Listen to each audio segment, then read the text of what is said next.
All right, last night we brought you to the front lines of construction on the Enbridge Line 3 replacement project. Of the total 1,100 miles, a stretch roughly 340 miles long, will run through the state of Minnesota. Fox 21's Brett Scott reports Enbridge has conducted hours of training with crews working on the project, but those in resistance have concerns moving forward.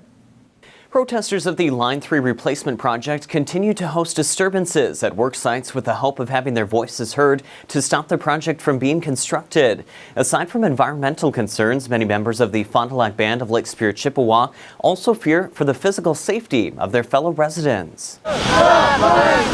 We want them to know that we're watching them too. Persistence is key for those protesting construction of the Line 3 pipeline replacement project. And when you're performing acts against Mother Earth, you know, there are spiritual repercussions of that. For Fond du Lac Band member TAYSHA Martineau, it's about more than just protecting the pristine waters and natural beauty provided by Mother Earth.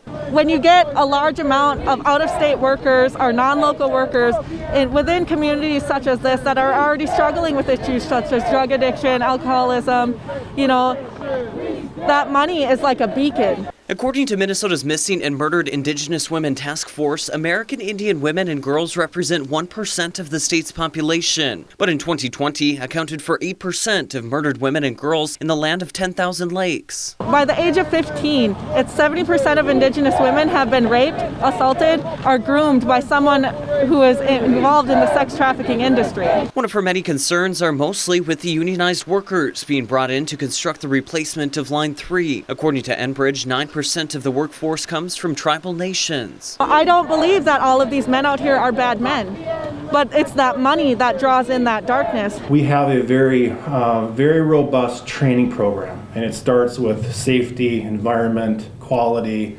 cultural awareness, and human trafficking. Barry Simonson is the project director for Line 3 and takes safety very seriously. We're part of the community, and we want to make sure that we're not only keeping our workers safe, but the community safe that we're working in. Simonson says Enbridge has conducted human trafficking awareness training with every employee on the project. The workforce that we have are very committed as well as our employees, to make sure that we're doing everything in a respectable manner. Through the training, workers are taught to understand what the risks are of working in and around Indigenous communities, to be aware of and report any suspicious activity. We did conduct a traditional archaeological survey on the project for the entire route, as well as route alternatives.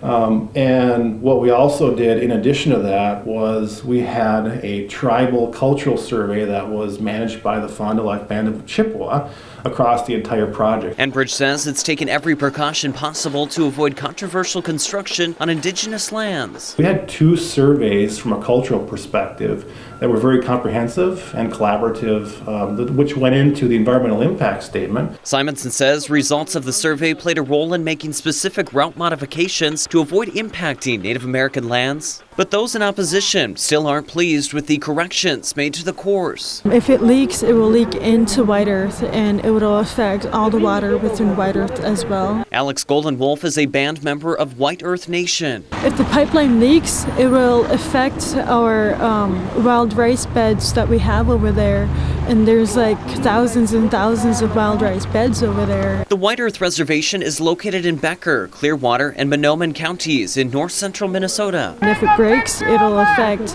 all of White Earth, not just a section of it. The current route of the replacement project runs just 10 miles north of her reservation's line. My hope and my goal is to show that I stand for the water and that I'm a water defender and an earth protector. While White Earth Nation won't see the pipeline built on its sovereign lands, Goldenwolf is concerned for her fellow Anishinaabe on the Fond du Lac Reservation. You shouldn't be scared to come out to the front line and defend the water and to defend the land. I think that everybody should come out and to help defend the water and the land. In 2018, Enbridge and the Fond du Lac Band of Lake Superior, Chippewa agreed upon an attractive offer in order to have the new Line 3 run directly through the reservation, allowing for some control moving forward.